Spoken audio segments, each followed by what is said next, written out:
सुप्रभात। अद्भुत कारखाना। अद्भुत कारखाना। सत्संग एक आध्यात्मिक पाठशाला है जहां मनुष्य को प्रेम का वास्तविक पाठ पढ़ाया जाता है। तो सत्संग एक अद्भुत अजीबोगरीब कारखाना है जिसमें मनुष्य के मन की गणंत की जाती है। गुर कुम्हार शिष्य कुंभ है, गड़े गड़े काड़े कोट, अंतर हाथ सहार का बाहर मारे चोट। और सत्संग में जाकर जो गुरु से प्रेम करते हैं, सेवा करते हैं और सत्संग में बैठकर मालिक के रूप में उसकी परम महिमा, दया और कृपा को ध्यान में रखकर हृदय में उसकी याद करते हैं अथवा उसकी याद में दिल लगाते हैं, वो मन वचन कर्म से शुद्ध हो जाते हैं। किसी भारी और कठिन साधन तथा यम नियम और संयम आदि किए बिना जो अनुभव, आनंद और शांति केवल गुरु के सत्संग से और कृपा दृष्टि से प्राप्त होती है, वो बयान नहीं की जा सकती, अनमोल है वो। तो सत्य के संग का नाम सत्संग है। सत्य नाम है मालिक का और वो वहाँ रहता है जहाँ सतगुरु विराजमान होते हैं और जहाँ प्रेमियों और सच्चे भक्तों का जमाव रहता है।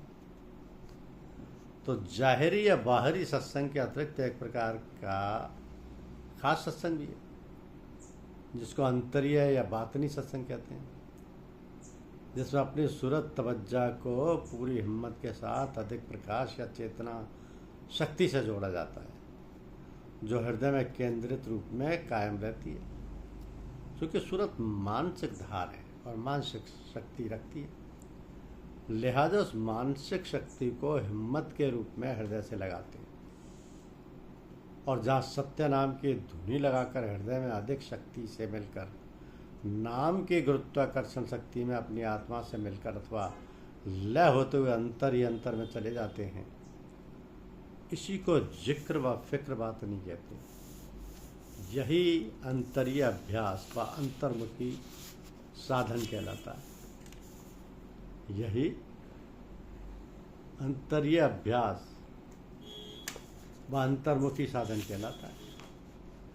तो मन, बुद्धि, चित्त और अहंकार से मनोमंडल बना है, जबकि हृदय आत्मिक चैतन्य शक्ति का केंद्र है, मरकज है। तो मन को नफ्स और हृदय को कल्ब कहते हैं। कर्म और ज्ञानेंद्रियां सहित मन का संबंध वासना और विचार गति से रहता है और इसकी धार व सूरत संसारी चीज़ों से ही अधिकतर लगी रहती है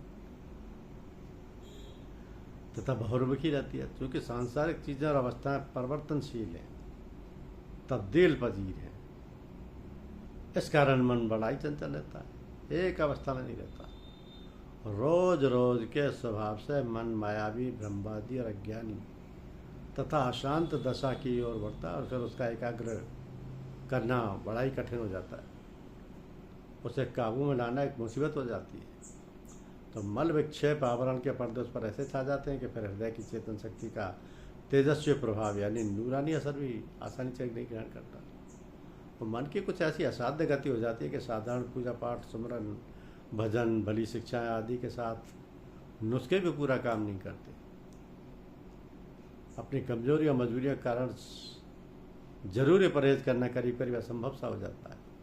तो मनोशक्ति क्षीण गति को पहुंच जाती है और सारे सुखों में भी दुखी दुख एवं अशांति भासती है। धन्यवाद।